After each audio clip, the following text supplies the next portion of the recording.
Drop shipping, इसके बारे में पता है? कितनों को पता है? I am doing sir. हाँ, आप वही कर रहे हो? बेसिकली मतलब मेरे को कुछ नहीं पता था इस फील्ड के बारे में, मैं अपनी जॉब कर रहा था। देन उसके बाद मेरे को ईबे में मैंने पहले किया था। देन उसके बाद फिर अभी मैंने ड्रॉप शिपिंग के बारे में पढ़ा लिखा, तो मैंने सब कुछ यूट्यूब से सीखा, किसी से कोई कोर्स परचेज नहीं करा, कुछ नहीं करा। फिर इसमें 2 तरीके के एडवर्टाइजमेंट होते हैं, एक गूगल, एक फेसबुक। मैसेंजर बड़ा सक्सेसफुल है मेरे ख्याल फेसबुक का, है ना? या तो मैंने मैसेंजर और गूगल दोनों को कर लिया। फिर उसके बाद मतलब मैंने खुद का स्टोर बनाया और मेरे को इतनी प्रॉब्लम हुई जिसकी कोई हद नहीं है। मतलब मैं अभी 20 आवर्स डेली काम करता हूँ। देन मैंने मतलब मेरी SEO में जब मैंने स्टार्ट किया था तो 7th पोजीशन पे था, मैं 7th पेज पे था। जिस दिन मैं लास्ट सेशन में आया था तो तब मेरा फर्स्ट पेज पे 2nd रैंक पे आ गया था। अरे वाह, SEO के थ्रू। या ड्रॉप शिपिंग में सब कुछ जो है वो लोग करते हैं। आपको ना प्रोडक्ट को स्टोर करना है, ना डिलीवर। और सबसे अच्छी बात, मैं इंडिया में नहीं कर रहा, ये US में कर रहा हूँ। अच्छा, यूएस में कर रहे हो आप, यहीं बैठे बैठे? हाँ, जैसे मेरे साइट है तो उसमें मैंने प्रोडक्ट की जो रेंज रखी हुई है $20 से $30 के एक्सप्रोक्स रखी हुई है, और वहाँ पे तो लोग $20 तो अपनी पार्किंग में दे देते हैं, तो उनके लिए तो कुछ भी नहीं है, और मेरे लिए वहाँ पे मार्जिन है। Let's give big hand for him जी।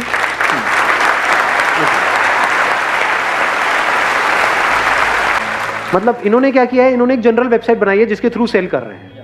इसको और इंटरेस्टिंग बनाना है तो ड्रॉप शिपिंग में जो कुछ कंपनीज हैं जो बहुत बड़े लेवल पे बिजनेस कर रही हैं, मतलब महीने का करोड़ों रुपए भी कमा रही है, वो क्या करती है, एक नीश को पकड़ लेती है। मतलब मानो बेबीज की कोई वेबसाइट बनाती है। अब आप बैठे हो इंडिया में, लेकिन आप टारगेट कर रहे हो मान लो यूएस को। नाम हो गया डोमेन नेम इंटरेस्टिंग सा, उसमें डोमेन नेम बहुत मैटर करता है, वो बढ़िया होना चाहिए। तो उसी से क्लियर हो गया कि आप एग्जैक्टली क्या करने वाले हो। फॉर एग्जाम्पल, और कौन सी नीश को हम पकड़ सकते हैं? नीश मतलब होता है एक छोटी सी सेगमेंट को पकड़ सकते हैं। स्लिमिंग प्रोडक्ट्स, ये बड़ी मार्केट है या नहीं है? यूएस के अंदर ये प्रॉब्लम कितनी बड़ी है, ओबेसिटी की जो प्रॉब्लम है, बहुत ज्यादा है। तो लोग वहां पे सर्च कर रहे होंगे how to lose weight quickly, fat loss products. हाँ, पोस्चर क्रिएटर आता है। हाँ, आई नो, एक पोस्चर क्रिएटर आता है जिसमें अगर आप उसको पहन लेते हो तो आपका पोस्चर जो है वो करेक्ट हो जाता है। सबसे ज्यादा हाई डिमांड है, वो मेल के लिए भी है, फीमेल के लिए भी है, और इन्होंने बता दिया सबसे ज्यादा हाई डिमांड है, तो सारे वही करो। गूगल ट्रेंड्स देखना पड़ता है उसका। आई नो, गूगल ट्रेंड से आपको ये आइडिया लग सकता है कि कौन से कीवर्ड्स हैं जो सबसे ज्यादा सर्च हो रहे हैं, उससे आपको आइडिया लग जाएगा कि अच्छा इस तरह के प्रोडक्ट ज्यादा सर्च हो रहे हैं। अब मैंने आपको क्या बोला, अगर आप एक वेबसाइट बनाओ स्लिमिंग से रिलेटेड, मतलब जैसे ही कोई बंदा कुछ सर्च करता है, अगर आपकी वेबसाइट का नाम है जनरल, फॉर एग्जाम्पल xyz.com, तो there is a strong possibility वो उस पर नहीं आएगा, या आएंगे भी तो बहुत कम लोग आएंगे। But if somebody is searching for keywords related to weight loss, fat loss, slimming products, ऐसा कुछ भी सर्च कर रहे हैं, और उसी से रिलेटेड आपका नाम है वेबसाइट का, तो कितने चांसेस है आपकी वेबसाइट पे आने के? तो आपकी वेबसाइट का नाम ही हो गया फॉर एग्जांपल स्लिम क्विकली, या फिर क्विक स्लिम, कैसा है नाम, सही लग रहा है सुनने, है ना? quickslim.com, क्योंकि सबको पतला भी होना है लेकिन जल्दी होना है। तो जैसे ही कोई यूएस में या कहीं भी किसी कंट्री में कुछ भी ऐसे कीवर्ड सर्च कर रहे हैं, तो वहां पे आपकी इस वेबसाइट की ऐड आ रही है, ऐड आएगी, वहां पर वो लोग उसको वेबसाइट को ब्राउज करेंगे। उस वेबसाइट में आप सिर्फ क्लिक कर करके हजारों प्रोडक्ट्स ऐड कर सकते हो यहीं से बैठे बैठे। आप चाहे गांव में हो चाहे शहर में, उससे कोई फर्क नहीं पड़ता। जैसे ही कोई बंदा वहां पे जाएगा, उन प्रोडक्ट्स को देखेगा, उसमें से कोई खरीदता है, तो उस प्रोडक्ट को डिलीवर करने का काम है उस कंपनी का जो ड्रॉप शिपिंग का काम कर रही है। तो उस प्रोडक्ट को स्टोर करना, उसको डिलीवर करना, कुरियर करना, अगर वहां से रिटर्न आ रहा है तो वापस से रिटर्न लेना, ये सारा काम उस ड्रॉप शिपिंग कंपनी का है। आपका काम क्या है? सिर्फ मार्केटिंग का। मतलब ना प्रोडक्ट बना रहे हो, ना पैकेजिंग कर रहे हो, ना प्रोडक्ट को अपने वेयर हाउस में स्टोर कर रहे हो, ना उसको डिलीवर कर रहे हो, दिमाग लगा रहे हो। हाँ, इसके बारे में बताओ ना। जैसे रिटर्न रेट की आपने बात करी कि रिटर्न कोई कस्टमर दे रहा है तो आपको एक्सेप्ट ही नहीं करना है कि भाई तू रख ले। $2-3 का प्रोडक्ट है अली एक्सप्रेस पे, आपका क्या लॉस हो रहा है? कस्टमर तो बन रहा है। अरे गुड आइडिया यार, let's give big hand for him.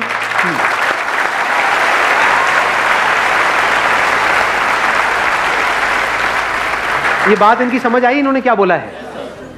Return rate, मतलब मान लो $2-3 की आपको कॉस्ट आ रही है प्रोडक्ट की, क्योंकि उसमें 60% का मार्जिन है। अगर $5 का बेच रहे हो तो 60% $5 पे कितना हुआ?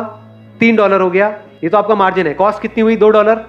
तो अगर $2 का प्रोडक्ट है, अगर उसको आपने एक्चुअल में उसने बंदे ने रिटर्न किया और आप रिटर्न उठाओगे तो उसकी शिपिंग कॉस्ट बहुत ज्यादा लग जाएगी सर। इसमें $2 से ज्यादा तो शिपिंग कॉस्ट लग जाएगी $5-10। हाँ जी, दो चीज़ें मैटर करती हैं। एक तो आपका प्रोडक्ट पेज का ट्रस्ट कैसा है, जो आपने वेबसाइट बनाई है उस पर आपका कैसे ट्रस्ट बैजेस लगे हुए हैं नहीं लगे हुए हैं, Right. आपके जो फेसबुक का ऐड है, इंस्टाग्राम का है, वो लगे नहीं लगे हैं, सब कुछ मतलब उसका लोगो वगैरह जो भी है, राइट। उसका जो टाइटल है, उसकी जो फोटोग्राफी है, और उसमें 30 डे मनी बैक गारंटी देनी पड़ती है।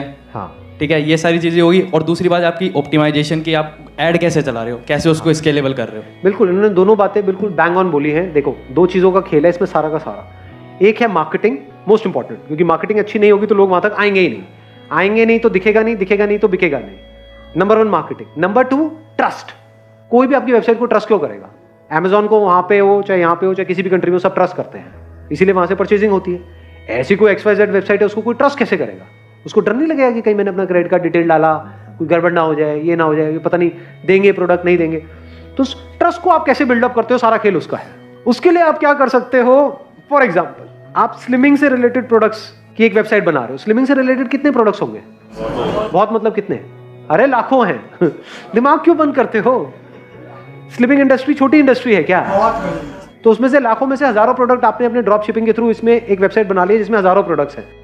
तो क्या इससे रिलेटेड स्लिमिंग, वेट लॉस, ये वो, इस तरह की जो मेडिकल एसोसिएशंस होती हैं, कोई एसोसिएशन आप ज्वाइन नहीं कर सकते हो? बहुत सारी एसोसिएशंस होती हैं। एक तो होती है जो टॉप की होती हैं, उसमें तो आपको एकदम से एंट्री नहीं मिलेगी, बट बहुत सारी ऐसी हैं जो इंटरनेशनल है, यूएस की है, यूके की है। उन एसोसिएशंस को आप कुछ नॉमिनल अमाउंट दे करके, मानो $50, $100, आपको सर्टिफिकेट मिल जाता है और आपने उन एसोसिएशंस को ज्वाइन कर लिया। तो आप क्या दिखा रहे हो? We are the member of this association. समझे मैंने क्या बोला? Weight loss association of New York for example, ऐसी कोई एसोसिएशन है, उसके आप मेंबर बन गए और उसका वो सर्टिफिकेट और उसका पूरा डिटेल आपने वहां पे डाल दिया। तो ये क्या हो गया? एक तरह का मार्केटिंग हो गया। जैसे ये नहीं होता, बहुत सारी कंपनीज यूज करती हैं ISO 9001, ISO 14000। तो ट्रस्ट बिल्डअप करने के अलग अलग तरीके हैं। इस तरीके से ट्रस्ट बिल्डअप किया जाएगा कि that person should feel at home. यानी कलर थीम जो आप यूज करोगे वो वाली यूज करो जो यूएस फ्लैग की कलर थीम है, ताकि वो आते ही सबकॉन्शियस लेवल पे उनको पता भी नहीं लगेगा, ट्रस्ट बिल्डअप हो जाएगा। वहां पे अगर आपने इंडियन फ्लैग्स की कलर यूज करे तो एकदम से ट्रस्ट बिल्डअप नहीं होगा, उनको लगेगा ये तो कहीं बाहर से कोई है। उनको क्या लगना चाहिए? यूएस का ही कोई है। इसके अलावा आप क्या कर सकते हो ट्रस्ट बिल्डअप करने के लिए? आपको वर्चुअल ऑफिसेस मिल जाते हैं, वेयर हाउस मिल जाता है। हाँ, एक होता है वेयर हाउस, वो तो थोड़ा एक्सपेंसिव होगा। नॉर्मल प्राइस कितना होता है? $20 to $30 पर मंथ। तो आपको वेयर हाउस भी मिल जाता है $20-30 में, प्लस वर्चुअल ऑफिसेज मिल जाते हैं $20-30 में। वर्चुअल ऑफिस का मतलब क्या होता है? वहां पे कोई होगा नहीं, लेकिन न्यूयॉर्क में नाम के लिए आपका एक ऑफिस होगा। उस एड्रेस को बड़ा बड़ा करके आप अपनी वेबसाइट पे दे सकते हो। अब उनको थोड़ी पता है कि वर्चुअल ऑफिस है। और वहीं का एक टोल फ्री नंबर आपने ले लिया, जो मैंने बताया था, टोल फ्री फॉरवर्डिंग से, तो कॉन्टैक्ट नंबर भी दिख गया, उससे भी ट्रस्ट बिल्डअप हो गया कि भाई हम कभी भी फोन पे बात कर सकते हैं। थोड़ा जो यूएस का एक्सेंट है वो थोड़ा सीख लो इधर उधर से। हाँ दी व्हाई नॉट, अरे क्या करना लग रहा है पीछे से। छोटी छोटी चीजों से ट्रस्ट बिल्डअप हो जाता है। एक वहीं का लोकल यूएसए का ही टोल फ्री नंबर आ गया, इंडिया का नहीं, यूएसए का। वहां का एड्रेस देखते ही ट्रस्ट आया, कुछ एसोसिएशन है उससे ट्रस्ट आया, प्लस बहुत सारी सील्स होती हैं इसमें, जैसे वेरीसाइन है, ये है, वो सब आपको शॉपिफाई के साथ में फ्री ऑफ कॉस्ट मिलेगी। उसमें आपको कुछ नहीं, वो सब लोगोस लगा दो, तो वहां से एक ट्रस्ट बिल्डअप हो जाएगा। अगर इस तरह से एक स्टोर आप बनाते हो और इस तरीके से काम को करते हो, क्या मुश्किल है इसमें? जैसे आपने बताया ना कि आप मतलब नंबर ले लिया आपने, देन उसके बाद वो कॉल करेंगे, ये कॉल वाला सिस्टम ही हटा देते हैं आप। हम सिंपल सा लिख देंगे, जब भी वो कॉल करेंगे, this is not our working hour, you can call me and you can contact me, our अपने सपोर्ट एड्रेस दे दिया, थैंक यू फॉर दिस। पंगे ही नहीं लेने। ये भी आइडिया अच्छा है। आप कॉल उठाओगे भी, जब भी कॉल आएगी this is not our working, लेकिन अगर वो एक्चुअल में वर्किंग के टाइम पे कर रहे हैं तो फिर क्या है? अपना वर्किंग टाइम ही है ना। हाँ। हमने अपने स्टोर के ऊपर अबाउट अस में लिखा हुआ है कि हमारा चाइना में, इंडिया में, यूएस में सब कुछ है। देखो इसमें ना इतना मेजर इशू नहीं है, प्लीज हैव अ सीट। देखो एक तो तरीका है कि हम इस तरीके से करें, जैसे आप बता रहे हो कि मतलब जब भी कॉल करें, thanks for calling but this is not our working hours, please call us later. But तो इसमें बहुत सारी सेल ऐसी जो हो सकती होंगी वो नहीं होगी, क्योंकि हो सकता है वो ट्रस्ट अपना पूरा एस्टैब्लिश करने के लिए वो कॉल कर रहे हो। तो हो सकता है अभी जो आपके 100 ऑर्डर आए, हो सकता है 1000 भी हो जाते।